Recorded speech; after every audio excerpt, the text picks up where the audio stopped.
are starting today with some sad news. Country music star Toby Keith has died at the age of 62 following a battle with stomach cancer.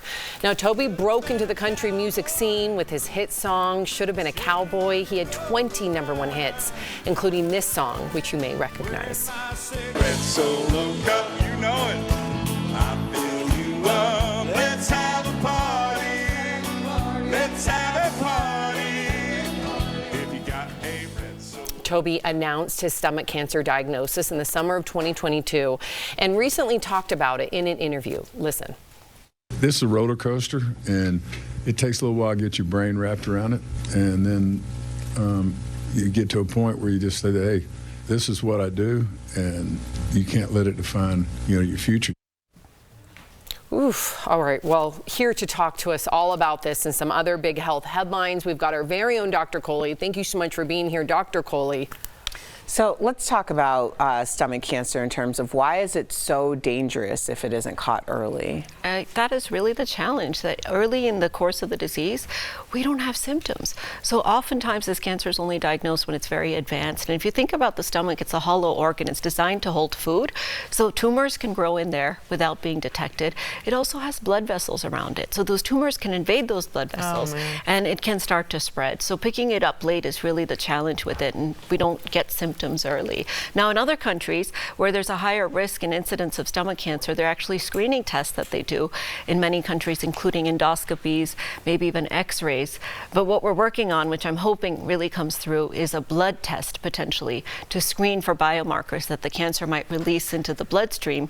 That could help us detect. Wouldn't that be amazing? Yeah. Oh my God. Are we close to that? Sorry, but that sounds like hope there. Do you think we're going to get to that soon? It's many years away, unfortunately. And whenever it comes to screening, it's really a challenge. We have to sort of decide between being too aggressive with screening, leading to inappropriate diagnoses, but being aggressive enough. So again, if you have any symptoms of stomach cancer, which can be very vague and nonspecific, even heartburn after you eat, a kind of gnawing sort of pain type of feeling, most of us would just take a Tums and not think about it. But that's the wrong thing to do. You want to bring it up to your doctor so you can get that camera down, make sure it's not something significant. Yeah, it wasn't until I was 45 where I used to look at Tums commercials and be like, who can't have a slice of pizza? Now you're like, oh no.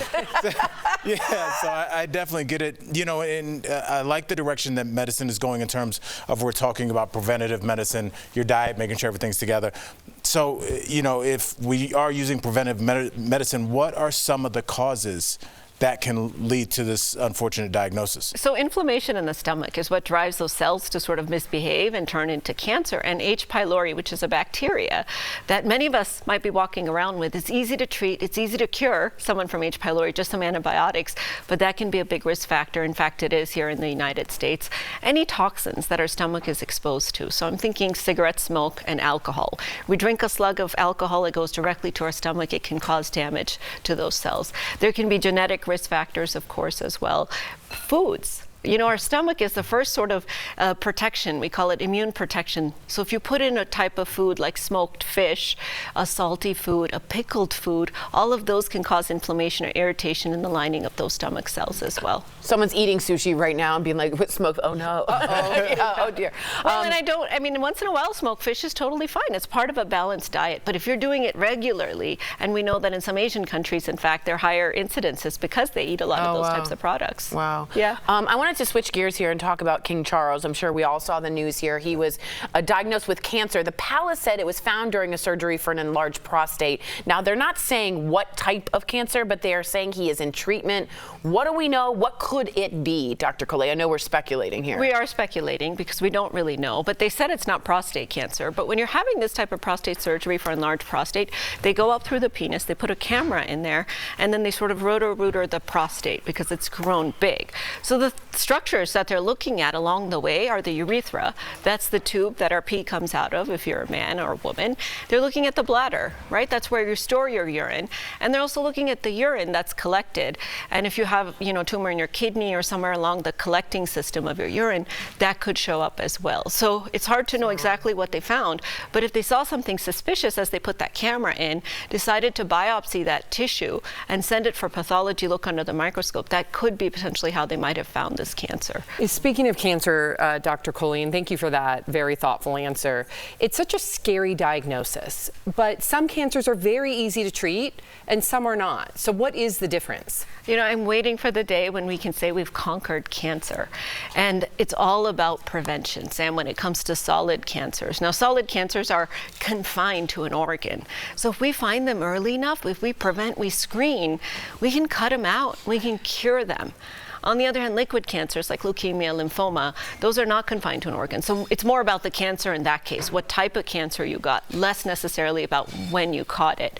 But with the solid cancers, I can't emphasize enough, and I hope that our kids or grandkids can see the day one day when we can say we've conquered cancer, because we know how to look for it, whether it's through blood tests or imaging tests or just changing our lifestyle to prevent the risk factors. Just really quickly, I know we're short on time. Can you just ask your doctor, I would like a colonoscopy, I would like an endoscopy, even if they haven't suggested it? You know, a lot of times doctors have so much on their plate that you bringing up and saying, I'm worried about my risk of cancer, puts it to the forefront for the doctor.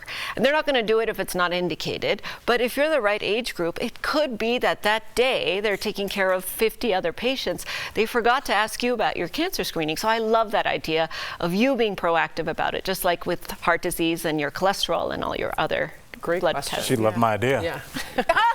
Well done, Dr. She Jackson. liked it. All right. Chill out. All right. DBL Well Nation. done. Follow Dr. Kohli on social media at Pyle Kohli MD. Also be sure to subscribe to her YouTube page. Plus check out her podcast, Heart of Medicine, wherever you listen to your podcast. Thanks again, Dr. Kohli, as always.